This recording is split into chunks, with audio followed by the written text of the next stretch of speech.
spirit, causation, is beyond and yet not beyond our grasp. Beyond in that it is so big within, in that wherever we grasp at it, we are it to the extent that we grasp it. But since it is infinite, we can never encompass it. And what he's telling us is that we truly are this one thing. We live, move, and have our being in it. We are this divine expression of the infinite one. So we cannot be all that the universe is. However, we live, move, and have our being in it. So we have those same powers. And we sometimes forget that, don't we? You know, we were talking earlier, Sharon and I, about the what ifs.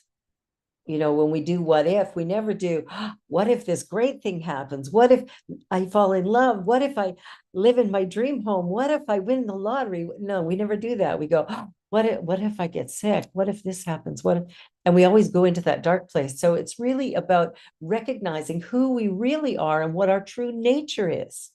I think we've forgotten. When we discover the divine qualities of love and wisdom and creativity within us that we've always had, it's not something we have to go find. You know, I've said before, you don't need to try and get spiritual. Spiritual is who you are. What we're doing is trying to figure out how to do this human thing from our infinite self. And that's where we get challenged, right? Because the human thing is, you know, can be a little difficult sometimes. So we want to remember, and it's all about remembering who we really are. When we came into life, we knew who we were. We were very clear. You know, we wanted to eat, we would scream. We had a wet diaper, we would scream. We wanted to play or have attention, we would scream. And the people around us most often would respond. So we found that there was a way, but then we forgot. We were conditioned to begin to live in a different way and to look at the world fearfully. And that's unfortunate, because I truly believe, unless you're being chased by a tiger, most of what we fear is really false evidence appearing real. It's something we've used our imagination to fabricate. And it's the, oh, what if something terrible happened? What if something great happened? So we want to begin to shift our perspective, and we do that by acknowledging and remembering that we are, in fact, one with this eternal presence that we call God or spirit or life or love, whatever name we give to it, universe, creation, whatever name we give it is irrelevant. We can't describe the infinite, is what I'm trying to say. But when we can turn around and realize, wow, if it is all that is, that means it's all that I am. It's not just in me. It's not just around me. It is the cells of my body, the activity of my mind, the flow of my blood, the beat of my heart. That's all of it. And I have within me this power, this possibility, this inherent essence that lets me know exactly who I am. And I just have to remember. We just have to remember. And on our worst day, if we remember who we really are, it's so easy to begin to transform that and to experience it in a new way. If we look at it in a new way, we will experience it in a new way. The event will stay the same. You know, we had a talk in class last week or the week before about the difference between healing and cures. And it's a very important distinction, because when we look at healing, sometimes we'll be working with a client, we're praying with them, or we're doing treatment with them. And maybe they have cancer or something and they want that to go away. Well, that would be finding a cure. When we do treatment with them, what we're doing is healing consciousness. And when we're healing consciousness, oftentimes the world around us changes. Of course, it changes, but it doesn't always change exactly the way we had hoped. Sometimes it's much, much better. Yes, sometimes it's way, way better. So when we discover that healing means that I am going to shift my consciousness, and by shifting my consciousness, I will change my experience. Will I receive a healing for the disease I have? I might. I might. And I might not. The disease might be the thing that transitions me to the other side. It might be that experience, that transformative experience. It might be one where the disease is completely eradicated, or I find the right doctors and people to help me with it to create greater comfort. All of those are healings. The cure is I give you a pill or something and the whole thing goes away completely. That would be a cure. And that's not what we do. So important to remember that. As divine spiritual beings, we have the ability to show up authentically. And when I say that, what I mean as that light, the song, "This little light of mine, I'm going to let it shine." Well, we need to let it shine. So many times we're pushing it down. We get inspiration to do something, we push it down. We've got an idea that would be great and we push it down, and we think we'd like to do something remarkable and we push it down because why? We're afraid. False evidence appearing real. What if we were to shift that again, going from the what if to the what if? We begin to look at life from a new vantage point. We see our own inherent power and we realize our ability to create, and we consciously create the life that we want to live. We consciously create the journey that we want to walk. We consciously create the possibilities for something remarkable. And when we do that, when we begin to shift our consciousness to remember, I am powerful, I am love and light, I am joy, and all of that is, right within me. I am wisdom, I am creative. When we allow that to be our guiding light and force, all of a sudden we start seeing the way through the mess that we might be in at the moment, the challenge we might be facing. All of a sudden the answers appear. And as we get those answers, we start to realize, whoa, yeah, I'm in the right place. And what's happening to me is truly a gift and a blessing. So we begin to recognize, and that's the journey, is to learn to recognize and embody these attributes of love and wisdom, creativity. Because as we do that, our life does change. Yes, it does. Ernest Holmes said that to suppose that the creative intelligence of the universe would create humanity in bondage and leave them bound would be to dishonor the creative power which we call God or spirit. What we want to remember is that the energy of life, that life force that we have, is always pushing us to greatness. We sometimes resist, don't we? We kind of hold back on occasion going, I don't know how to do it. Have you ever done that? I don't know how. How's not your job? What is your dream? What is your desire? What is your hope? What is it you really want to seek? And to know that the universe is for you. In fact, it created you. And so therefore you have been created with everything you need to be the most remarkable, unique, fabulous self that you are. There's nothing missing. There's nothing you need to go find or collect. There has to be a willingness to drop the walls, to lower the resistance, to release the negativity, and to stand in power. That's where miracles happen. Well, they're not really miracles. It's just the ordinary, natural outpicturing of the law. Yeah. But we've forgotten. So we want to remember, Ernest Holmes also said the divine plan is one of freedom. Bondage is not God ordained. Freedom is the birthright of every living soul. Let that land. Freedom is your birthright. Freedom, not bondage, freedom. And if at any time we feel like bound or stuck, that is created through ourselves and the race consciousness that we live in, because we're part of the whole, right? There's only one thing, one power, like Daniel Nahmod just saying, one power. And if there's one power and there's only one, we all live, move, and have our being in it. And so, unfortunately, that means we are subject to all of it unless we shift our consciousness so that we recognize that that outside influence has no power in my life. I will not give it power.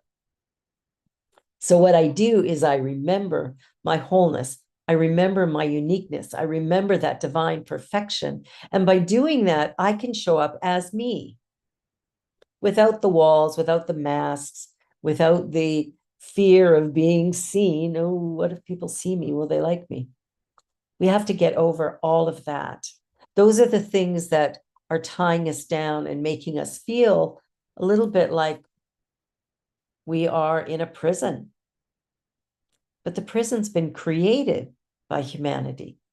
It's the human aspect of us that worries and doubts and frets. It's the human aspect of us that is struggling. The essence of us is perfect, whole, and complete, just like it was when we were born. Nothing has changed with that, other than maybe the way we perceive it or choose to look at it. So we want to remember that this divine intelligence that we are, it's time to start listening to it. Ernest Holmes said the simplest way to state this proposition is to say that we have a conscious mind that operates within a subjective field. And the subjective field is creative. The conscious mind is spirit. The subjective mind is law. One is complement of the other, and no real individuality could be expressed without a combination of them both. So we have a divine idea and we decide we're going to act on it. That divine idea then goes into the subjective mind, and the subjective mind can only do one thing with the ideas I give it. It only ever says yes. Yes. Yes. And gets to work on manifesting whatever that desire was. So we have the idea, we plant the seed, and then it grows. Now, we are a little impatient sometimes. So maybe we do a treatment and we treat for, the new house, the new car, the new job, the new love, the whatever we wanted at the moment.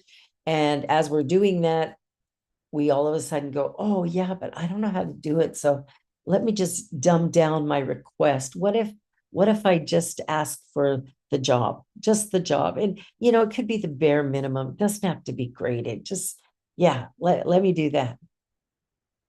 What we've done is we've started a process, and then we have changed it before the law could operate. We created this big idea, and then we decided it was too much for the universe to handle, too much for God to handle, too big for that. Do we do this? Maybe it's just me, but that's what we have to change. We have to recognize the doubt where it comes from. It comes from the conditioning, from the media, from parents and siblings and relatives and friends and whoever, teachers. It comes from a consciousness that isn't ours. And so we don't have to own it. We can let it go and go, doubt, you have no power here. You have no power here. And we erase that doubt so the universe can get to work on manifesting that big dream that we have.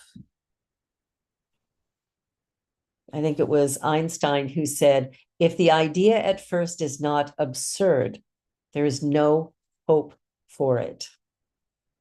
So what is that absurd idea you have? What is that thing you've been yearning to do or to think about or plan? What is that thing that you've been resisting, that you've been holding back on? That, well, I'll do it tomorrow. Maybe we're really good procrastinators. And what are we procrastinating? Our freedom. Yeah. We're giving up our freedom so that we can be in fear. I don't think that makes a lot of sense. I don't know. We can talk about this later, but doesn't that seem counterintuitive? We have this big dream and then we go, oh, yeah, but no, maybe not. What are we afraid of? Are we afraid of failing? Well, I think we've already failed if we haven't started. So I don't know if it's failure. Maybe it's success. Maybe we're afraid to manifest the big dream. Maybe we're afraid to really step into our power. Maybe we're afraid to get to know who we really, truly are. Maybe. So what do we do differently? What can we do differently? Well, if our true nature is power and love and peace and joy, it's freedom, and that every single person is created unique and special, what are we afraid of? And how do we shift it? And I think the way to shift it is to begin to use treatment daily to treat the mind to see in a new way. That's what treatment does. It allows us to shift so that we can see in a new way. It doesn't really change anything. We change. And the minute we change, everything around us does as well. It's really beautiful how it works. The energy of this spiritual journey is just to recognize our connection between our current life experience and how we've been co-creating it through the law. Remember, the law is always saying yes. So if you have an idea and then you go, yeah, I can't do that, guess what the law is saying yes to? I can't do that. I don't know how. Who would help me? I don't have support. I don't have enough money to do it. Any of this sound familiar? I'm afraid. I'm afraid of what people will think. And the fears are valid. Don't try to push them down or push them away. Explore them. Be with them. Sit in that place and go, wow, I got a little bit of fear running here. All right, let me talk to it. Let me just drop my awareness into that place of fear, which is often right around the solar plexus, that space of ego. Allow it to just kind of drop into that and just ask yourself, what am I afraid of? And then as you figure out what it is, to sit back and really think, do I need to be afraid of that? If you're not being chased by a tiger or have a gun pointed at your head, probably you don't need to be afraid. Don't need to fear stepping into your greatness. You don't need to fear stepping into your unique expression of self. You don't need to fear what people will think. People will think from their own set of beliefs. So allow yourself to really open up, to explore the possibilities that are presented to you. And as you do that, to remain humble, knowing that the power you have is the same as the power every other person on the planet has. It's not something you lord over anybody else. It's not something you do to someone. It is an inner strength that allows you to create whatever it is that you desire. And that's a beautiful thing. So in this awareness, we can fully embrace the power of our mind, our thinking, our thoughts, and our beliefs. And when we have a passive relationship with our thinking, our thoughts are not intentional, right? We just let it wander wherever. What we want to do is train it to think along the lines that will build our lives in the way that we would like them to be built. Train the mind. Train the mind. I don't know how many ways or how many times I could say that, but we need to train our minds. And as we do that, we open up to a greater possibility and infinite potential about what's possible. Ernest Holmes said, "We do not create laws and principles, but discover and make use of them." The law of creation is already established. It's not something we need to invent or bring into being. Our role is to recognize and engage this law in a way that allows us to create unending good in our lives. Wouldn't that be nice? Unending good. Ooh, I like the sound of that. The law is always at work, responding to our thoughts, beliefs, and intentions. Whether we at work, at home, whatever's going on, those things are there. And when we become aware, we can choose in the moment to shift it or change it. The question then becomes, how are we using the law in our lives? Are we engaging with it consciously? Maybe not, but we could start now.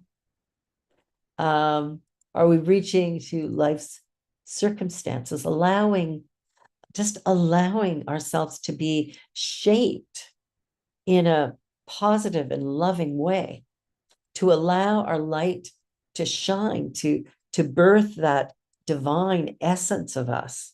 So that becomes the leading force. We begin to lead from our soul self rather than the part of us that maybe has been traumatized through life experiences.